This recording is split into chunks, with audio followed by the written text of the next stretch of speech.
Assalamualaikum warahmatullahi wabarakatuh. Apa kabar sobat Radio Malam? Semoga kita semua dalam keadaan sehat, dilancarkan rezekinya dan diberi keberkahan dunia dan akhirat. Amin ya robbal alamin. Rezeki pohon arbe.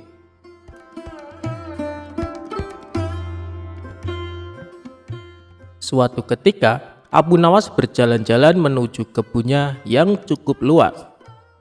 Abu Nawas menanam berbagai macam tanaman, buah, dan sayur-sayuran di kebunnya itu.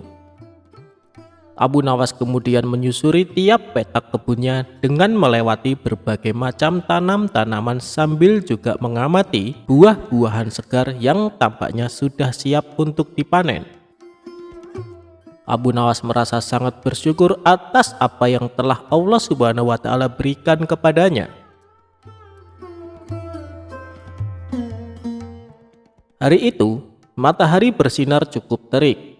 Hal itu membuat Abu Nawas sangat lelah dan memilih berteduh di bawah sebatang pohon arbe miliknya, sambil menyantap bekal makanan yang sudah disiapkan sang istri.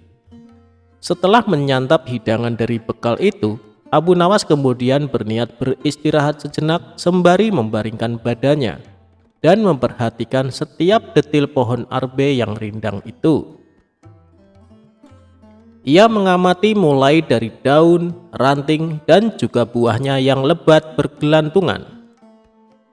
Abu Nawas yang masih memperhatikan detail pohon arbe tersebut, tiba-tiba saja terlintas sebuah di pikirannya. Kemudian dalam hatinya bergumam, "Aku itu heran, kenapa pohon arbe yang sebesar itu hanya memiliki buah yang sangat kecil saja. Padahal pohon labu yang kecil, merambat dan mudah patah saja bisa menghasilkan buah yang sangat besar," gumam Abu Nawas dalam hati. Tidak berselang lama, tiba-tiba saja datang angin kecil yang meniup pohon arbe milik Abu Nawas. Ranting pohon arbe pun ikut bergerak-gerak dan juga saling bergesekan. Sesaat kemudian, sebiji buah arbe itu jatuh tepat di kepala Abu Nawas yang kebetulan sedang tidak bersorban itu. Kejadian tersebut ternyata menjadi jawaban atas pertanyaan Abu Nawas. "Oh, ternyata seperti itu jawabannya," gumam Abu Nawas. Abu Nawas merasa beruntung karena di siang itu ia hanya kejatuhan buah arbe saat sedang beristirahat. Bagaimana jadinya jika saat itu dirinya beristirahat di bawah pohon labu dan kejatuhan buahnya? Tidak terpikirkan apa yang akan dialami Abu Nawas.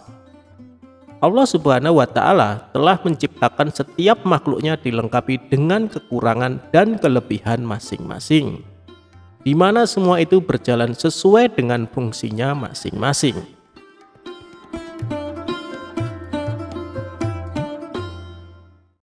Debat tentang hujan. Siang itu, langit terlihat mendung. Awan hitam menyelimuti cakrawala.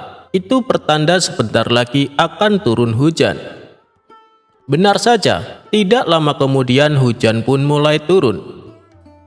Abu Nawas yang rencananya akan pergi terpaksa mengurungkan niatnya. Ia lebih memilih duduk di depan rumah sambil menikmati secangkir teh hangat. Namun, ketika Abu Nawas sedang memandangi hujan, tiba-tiba pandangannya tertuju pada sosok Abu Jahil tetangganya. Abu Jahil terlihat berlari tergesa-gesa menuju arah rumahnya sendiri. Melihat hal itu, sifat kusil Abu Nawas pun muncul. Ia ingin ngeledek Abu Jahil.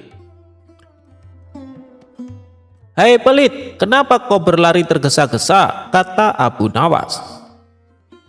"Biar tidak kehujanan, saya kan pakai jubah yang mahal Abu Nawas. Sayanglah kalau sampai basah kena air hujan," kata Abu Jahil balas meledek.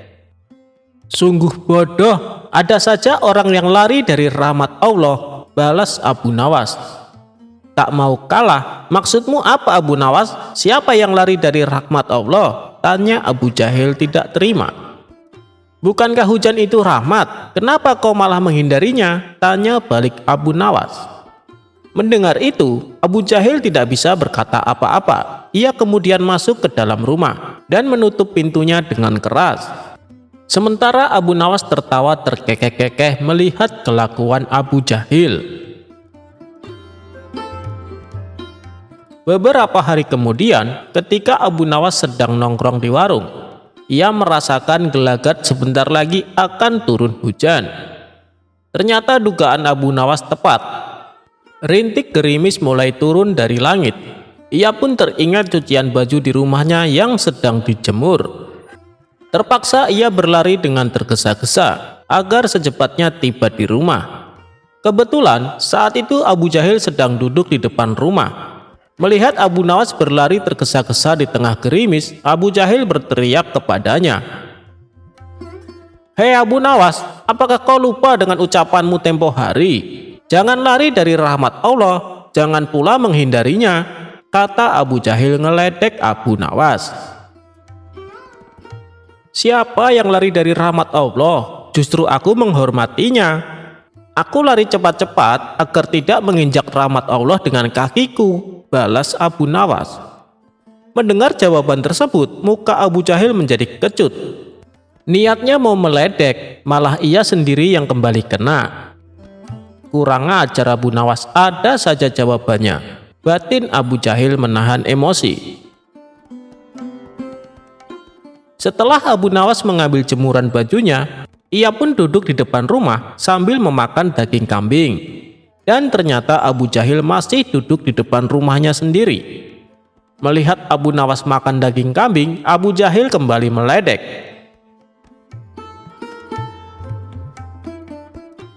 "Hei Abu Nawas, jangan kebanyakan makan daging kambing, nanti cepat terkena darah tinggi," teriak Abu Jahil.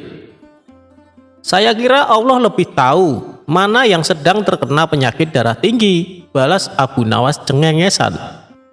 Jawaban Abu Nawas tersebut spontan membuat Abu Jahil bertambah emosi. Ia pun langsung masuk ke dalam rumah dan kembali menutup pintunya dengan keras.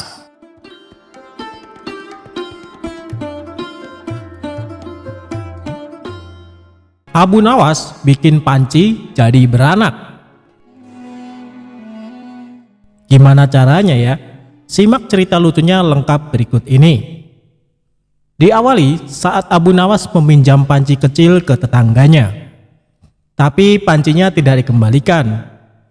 Sampai-sampai tetangganya itu menagihnya. "Abu Nawas, mana panci saya?" "Wah, saya lupa. Sebentar," jawab Abu Nawas. Panci yang kecil itu ternyata melahirkan panci yang besar. "Ini panci kamu menjadi 2. Panci kamu beranak di rumah saya," ucap Abu Nawas. "Terima kasih, Masya Allah." Pinjam-meminjam itu pun berakhir.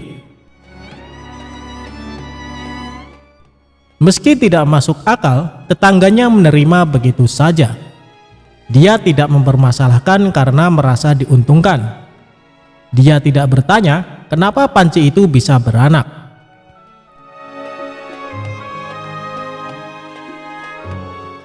Selang beberapa waktu, Abu Nawas meminjam panci lagi ke tetangga yang sama. Ketika meminjamkan yang kedua kali, tetangga berharap panci itu akan beranak lagi. Inilah gambaran akal manusia kalau tidak dibina. Manusia yang katanya berakal itu akan menerima yang menguntungkan dan akan mengakali. Tepat, tetangga itu meminjamkan pancinya lagi. Abu Nawas lagi-lagi lama tidak mengembalikan.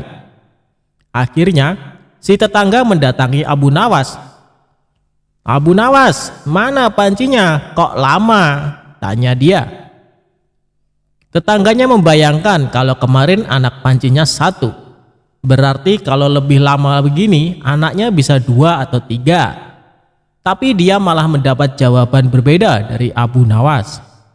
"Innalillahi wa innalillahi roji'un." "Panci kamu meninggal di rumah saya," jawab Abu Nawas. "Enggak mungkin Panci meninggal, mana ada Panci meninggal," ucap sang tetangga dengan marah-marah. Inilah manusia, kalau yang menguntungkan diterima, kalau yang tidak menguntungkan, jawab Abu Nawas. Tetangganya menyahut, "Mana mungkin Panci bisa meninggal? Kamu pikir Panci bisa beranak? Kenapa waktu Panci beranak kamu enggak berkomentar? Tapi ketika Panci mati kamu berkomentar?" tanya balik Abu Nawas. Inilah manusia, kalau menguntungkan pura-pura tidak bermasalah, kalau merugikan mulailah dia menggunakan akal, kesadaran atau kewarasannya. Lanjutnya,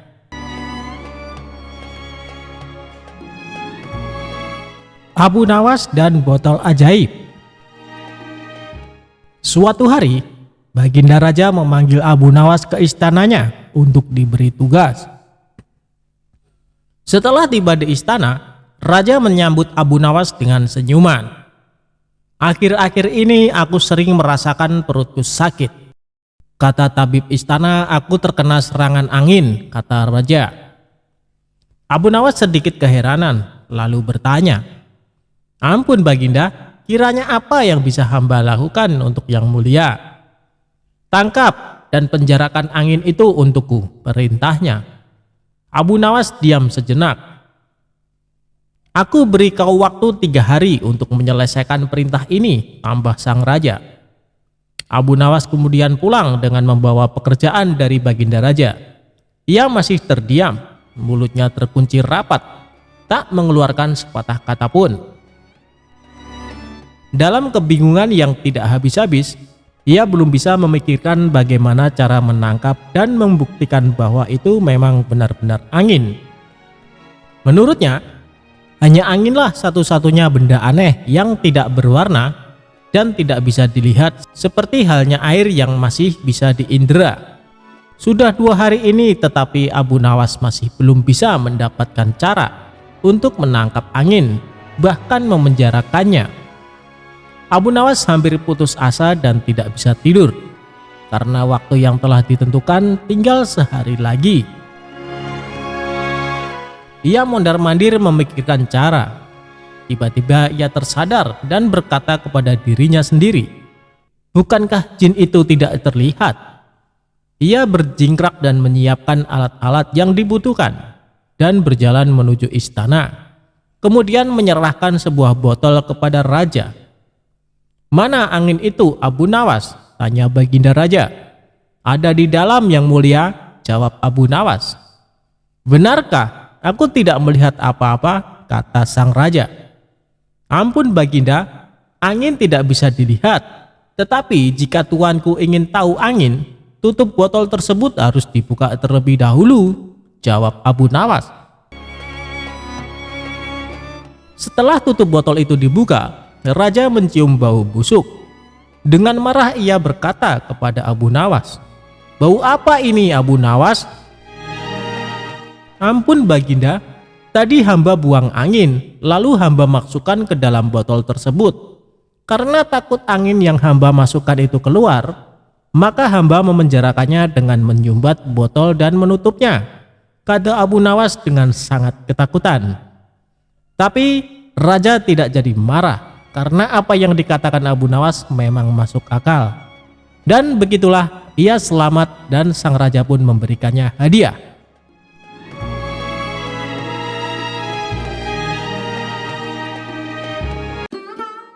Pesan Abu Nawas jika harta di dunia hanya titipan.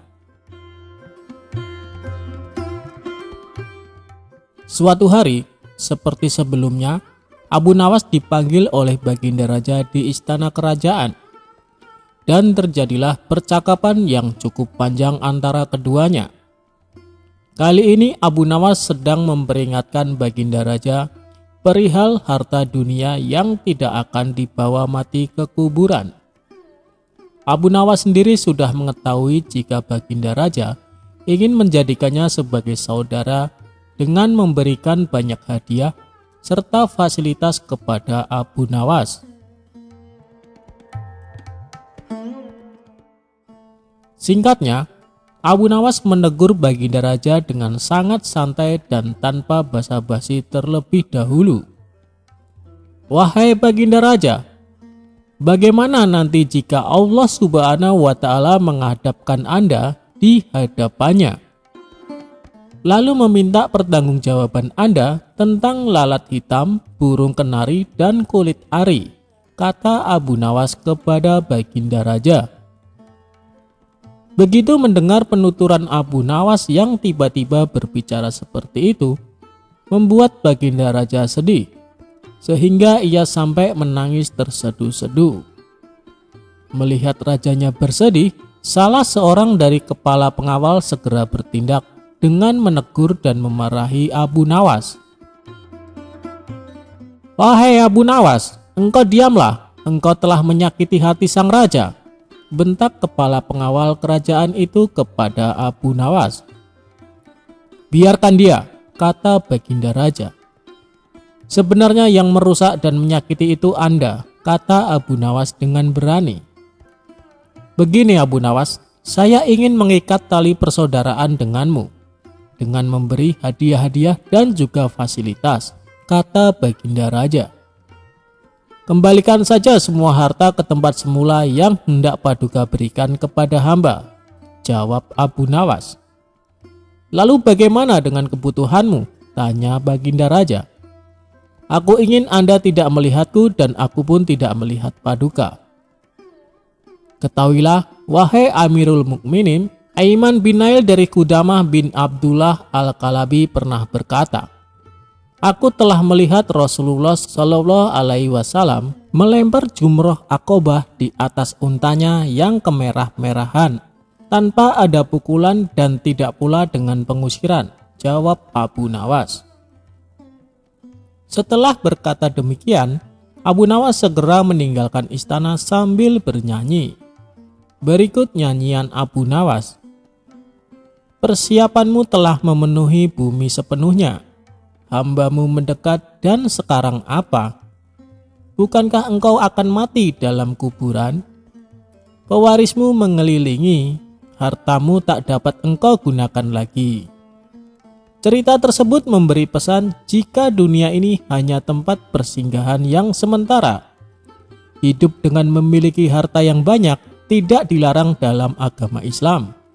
Namun mencintai harta dan melupakan Allah Subhanahu wa Ta'ala adalah perbuatan yang sangat hina dalam agama Islam.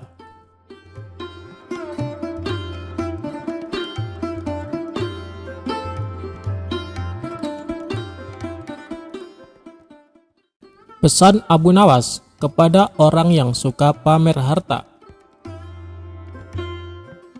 Siapa yang tak mengenal Abu Nawas? Sosok penyair cerdik yang dikenal memiliki selera humor tinggi ini begitu masyhur di kalangan umat Islam. Meskipun tingkahnya yang nyeleneh, tetapi Abu Nawas merupakan seorang yang cerdas. Dikisahkan ada seorang pemuda yang gemar bersedekah kepada tetangga dan orang-orang terdekat. Ia juga dikenal sebagai sosok yang sederhana dan ramah. Akan tetapi, setelah mendapat warisan, kehidupannya berubah. Bukannya semakin rajin berbagi, ia justru menghamburkan uang tersebut untuk bersenang-senang. Dirinya bahkan membeli barang-barang mewah dan membangun rumah yang sangat besar seperti istana. Sejak saat itu, banyak orang di sekitarnya yang ingin menjadi temannya. Mereka mendadak bersikap baik kepada si pemuda tersebut. Baru beberapa hari tinggal di rumah barunya, ia sengaja membuat suasana menjadi meriah. Hampir setiap hari, ia bersama teman-teman barunya melakukan pesta dengan jamuan makanan yang sangat banyak. Hal tersebut ia lakukan hingga tak terasa uang, barang mewah, dan semua hartanya telah habis. Begitu juga dengan teman-temannya yang mulai menjauhi dirinya. Setelah itu, ia mulai menyadari kesalahannya. Saat dalam kondisi sendiri tanpa ada teman, saudara, maupun harta yang baru saja hilang dari kehidupannya itu. Sekarang hanya ada penyesalan atas apa yang ia perbuat. Di tengah-tengah kemalangannya itu, suatu hari ia berencana menemui Abu Nawas untuk meminta nasihat dan motivasi. Saat bertemu Abu Nawas, ia langsung mengutarakan maksud dari kedatangannya itu. "Wahai Tuan Abu Nawas, kini uangku sudah habis tak tersisa, dan kawan-kawanku telah menjauh meninggalkanku sendiri. Kini apa yang harus kuperbuat?" kata pemuda itu mengeluh. "Jangan khawatir kawan, segalanya akan kembali seperti semula. Tunggu saja beberapa hari ke depan, engkau akan kembali bahagia dengan harta-hartamu yang dulu," tutur Abu Nawas menenangkan suasana. "Jadi maksud Tuan saya akan kembali kaya seperti dulu?" tanya pemuda itu dengan girang. "Bukan begitu kawan, sepertinya engkau salah tafsir. Maksudku dalam waktu dekat ini, engkau akan terbiasa menjadi orang yang miskin dan tidak mempunyai teman," seloroh Abu Nawas.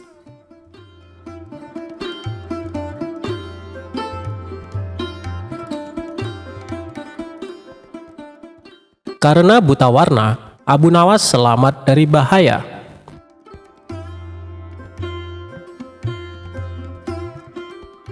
Pada suatu hari, sang menteri akan mengadakan pesta yang hanya dihadiri oleh orang-orang pilihan. Guna menambah semaraknya suasana pesta, Tuan Menteri tidak lupa mengundang Abu Nawas. Maka diperintahkanlah beberapa pengawal untuk memanggil Abu Nawas di rumahnya.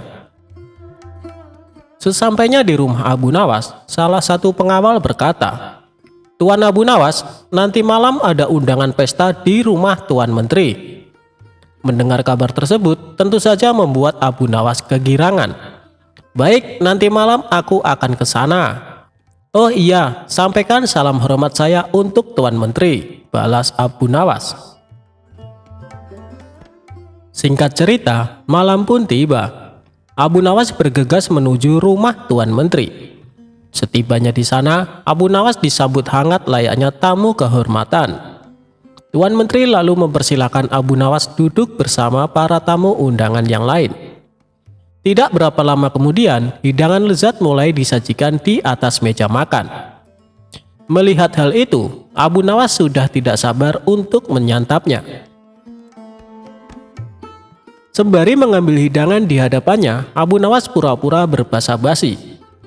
"Ngomong-ngomong, pesta dalam rangka apa ini? Jangan-jangan Tuan Menteri naik jabatan ya?" tanya Abu Nawas. "Bukan Abu Nawas, hanya pesta syukuran kecil-kecilan untuk menyambut hari kelahiranku," jawab Tuan Menteri. "Oh, pantesan," balas Abu Nawas. "Pantesan kenapa Abu Nawas?" tanya Tuan Menteri penasaran. "Pantesan hidangannya enak-enak dan Tuan Menteri juga terlihat gagah serta berwibawa," puji Abu Nawas. "Kamu bisa saja Abu Nawas," balas Tuan Menteri tersipu malu. Saat asik menyantap hidangan, tiba-tiba salah satu tamu berkata, "Maaf Tuan Menteri, janggut Tuan Menteri beruban. Mungkin akan lebih indah bila Tuan Menteri mengecatnya menjadi hitam." Mendengar itu, Tuan Menteri yang tadinya berseri-seri mendadak berubah menjadi emosi. "Kurang ajar kamu pikir aku sudah tua bangka, kamu menghina aku," bentak dia. "Ampun Tuan Menteri, aku sama sekali tidak bermaksud demikian," jawab tamu tersebut ketakutan. "Pengawal, tangkap orang ini dan masukkan ke penjara selama 3 hari, perintah Tuan Menteri kepada pengawalnya. Dengan sigap para pengawal langsung menyeret tamu tersebut untuk dimasukkan ke penjara.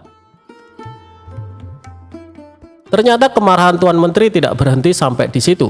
Ia lantas bertanya kepada tamu undangan yang lain, "Apakah kamu lihat ada uban di janggutku?" Dikarenakan takut dihukum, tamu yang ditanya kali ini menjawab dengan berkata bohong. "Hampir tidak ada Tuan Menteri." "Apa maksudmu dengan kata hampir?" "Pengawal, seret orang ini ke dalam penjara," teriak Tuan Menteri. Tamu kedua pun dibawa oleh pengawal untuk dimasukkan ke penjara. Gara-gara kejadian ini, suasana pesta yang tadinya meriah berubah jadi menegangkan. Untuk ketiga kalinya, Tuan Menteri mengajukan pertanyaan yang sama kepada tamu. "Selanjutnya, apa kau lihat ada uban di janggutku?" Tanya Tuan Menteri.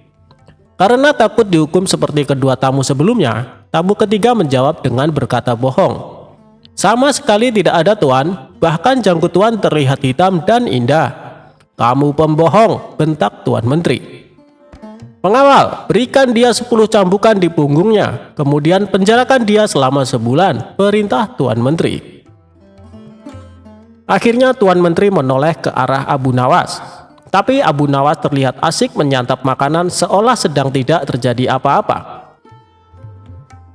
Apa kau melihat ubah di janggutku? Tanya Tuan Menteri kepada Abu Nawas yang tampak asik melahap makanan lezat tidak menghiraukan pertanyaan Tuan Menteri. Abu Nawas, aku bertanya kepadamu, bentak Tuan Menteri.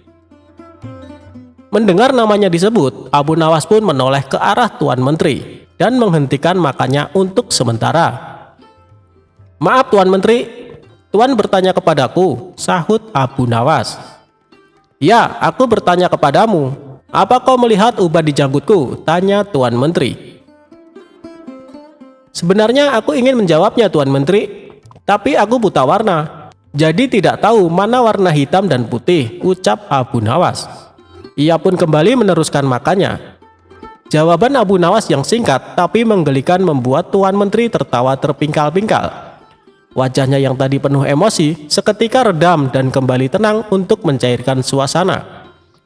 Setelah selesai makan, Abu Nawas menceritakan beberapa kisah lucu yang membuat seisi ruangan penuh tawa.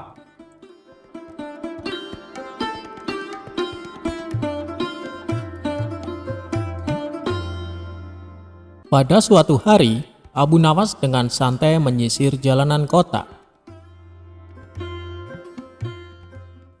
Ia mendapat perintah dari Baginda Raja untuk memantau keadaan rakyatnya. Tiba-tiba, langkahnya terhenti tepat di depan lapangan yang tengah penuh dengan kerumunan warga. Abu Nawas penasaran dengan apa yang terjadi di sana. Ternyata di lapangan itu tengah ada pertunjukan monyet ajaib.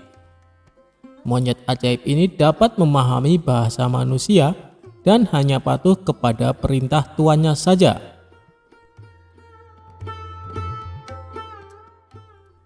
Dengan sombong sang tuan mengadakan sayembara dengan hadiah beberapa keping emas. Barang siapa yang mampu membuat monyet miliknya mengangguk-angguk, maka ia berhak mendapatkan hadiahnya. Banyak warga yang telah mencoba dengan berbagai macam cara, tapi si monyet tak juga berhasil ditaklukkan. Hal ini semakin membuat Abu Nawas penasaran. Akhirnya Abu Nawas maju ke depan untuk mencobanya. Abu Nawas memberikan beberapa pertanyaan kepada si monyet. Hai monyet, tahukah engkau siapa aku? Monyet pun menggelengkan kepala. Apakah engkau takut pada tuanmu? Pancing Abu Nawas. Si monyet pun tetap diam dan tidak menganggukkan kepala. Oh, ternyata kamu tidak takut ya pada tuanmu, sahut Abu Nawas. Kemudian Abu Nawas mengancam si monyet. Hai monyet, apabila kau tetap diam, maka aku akan melaporkanmu kepada tuanmu. Kalau kamu tidak takut padanya, dan pasti dia akan memberikan hukuman. Si monyet pun mulai ragu, dan akhirnya dengan spontan si monyet mengangguk-anggukkan kepalanya karena takut pada tuannya. Penonton bersorak girang karena Abu Nawas berhasil membuat si monyet menganggukkan kepalanya. Si pemilik monyet sangat marah dan memukuli monyetnya dengan kayu karena merasa malu.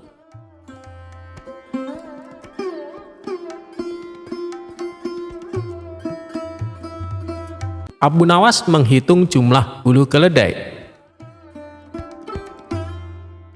Berawal ketika Abu Nawas bertemu 3 orang bijak.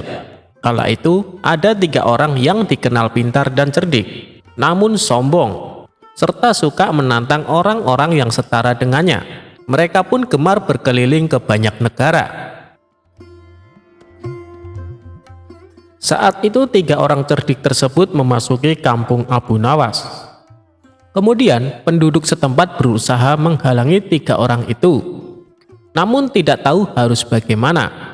Akhirnya penduduk setempat melaporkan kepada Abu Nawas, karena mereka yakin Abu Nawas bisa menandinginya.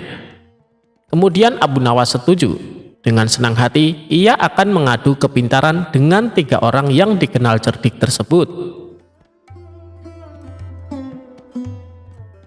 Saat itu mereka adu kepintaran di sebuah lapangan, sehingga masyarakat bisa menontonnya. Satu dari 3 orang cerdik tersebut bertanya kepada Abu Nawas, "Di mana sebenarnya pusat bumi ini, wahai Abu Nawas yang bodoh?" Disebut bodoh, Abu Nawas ternyata tidak marah, justru membalasnya dengan senyum. Lalu ia menjawabnya dengan nada santai, "Tentu itu mudah, pusat bumi ada di bawah kakiku." Namun ketiga orang cerdik itu tidak terima dengan jawaban dari Abu Nawas. Mereka bertanya kembali, bagaimana Abu Nawas bisa tahu? "Kalau kalian tidak percaya, ukur saja sendiri," ujar Abu Nawas. Orang pertama yang bertanya kepada Abu Nawas hanya terdiam setelah mendengar jawabannya. Selanjutnya orang kedua bertanya, "Berapa jumlah bintang yang ada di langit?" tanyanya. Ternyata pertanyaan itu hampir sama dengan yang pertama, dan sudah dipastikan Abu Nawas bisa menjawab dengan mudah. Abu Nawas pun menjawab, "Jumlah bintang-bintang yang ada di langit sama dengan jumlah bulu keledai ini. Kalau tidak percaya, silahkan Anda hitung bulu keledaiku ini. Pasti Anda akan tahu kebenarannya." Kesal mendengar jawaban Abu Nawas, orang ketiga dari kawan itu lalu mengajukan pertanyaan kepada Abu Nawas, "Anda tahu bulu keledai? Coba, berapa jumlah bulu yang ada di keledai itu?" tanya orang ketiga tersebut. Abu Nawas hanya tertawa meledek. Ia menganggap pertanyaan dari ketiga orang ini tidak kreatif, karena semua pertanyaannya sama, yakni menanyakan jumlah. "Jumlah bulu ekor keledai ini sama dengan jumlah rambut yang ada di jenggotmu. Kalau tidak percaya, silahkan cabut satu persatu," ucap Abu Nawas. Sadar jika bulu jenggot dicabut satu persatu akan sakit, maka orang ketiga itu langsung terdiam dengan jawaban dari Abu Nawas. Ingin membalasnya tapi tidak tahu apa yang harus ditanyakan lagi, karena ternyata Abu Nawas lebih cerdik dari dirinya.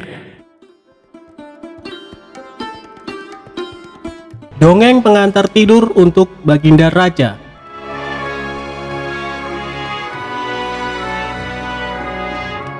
Pada suatu malam, Baginda Raja tidak bisa tidur. Meski sudah mencoba memejamkan mata, namun hasilnya tetap nihil dan ia tidak bisa tidur. Hingga pertengahan malam, akhirnya Baginda Raja memanggil salah seorang pengawal istana. "Umumkan kepada seluruh rakyat kerajaan, barang siapa yang bisa membuat raja tertidur, maka akan diberikan 10 karung koin emas," kata raja. Penjaga istana bergegas memberi isyarat kepada bawahannya agar bergerak cepat. Sehabis sholat isya sampai waktu menunjukkan pada separuh malam, hujan gerimis belum juga berhenti.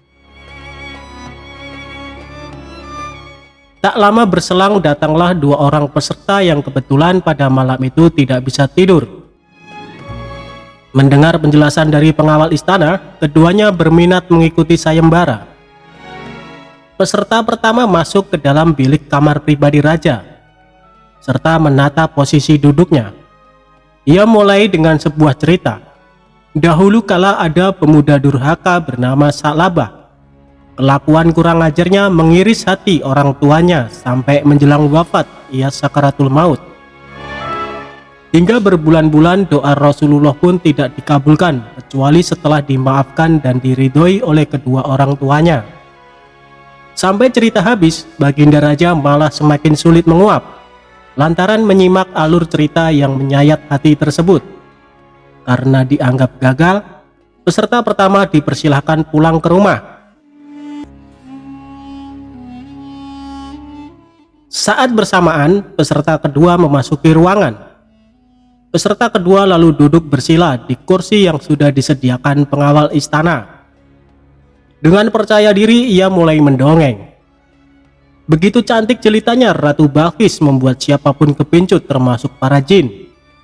Namun sayang, di balik kesempurnaan parasnya, Nabi Sulaiman alaihissalam mendengar tuduh bahwa terdapat kutil kecil di betis sebelah kirinya. Penasaran dengan betis mulus Ratu Balqis yang digosipkan ada kutilnya, Raja Harun al-Rasyid semakin sulit tidur. Dan untuk yang kedua kalinya peserta dipersilahkan kembali ke rumah. Pusing tujuh keliling yang dialami para pengawal istana karena raja mereka tak kunjung bisa tidur.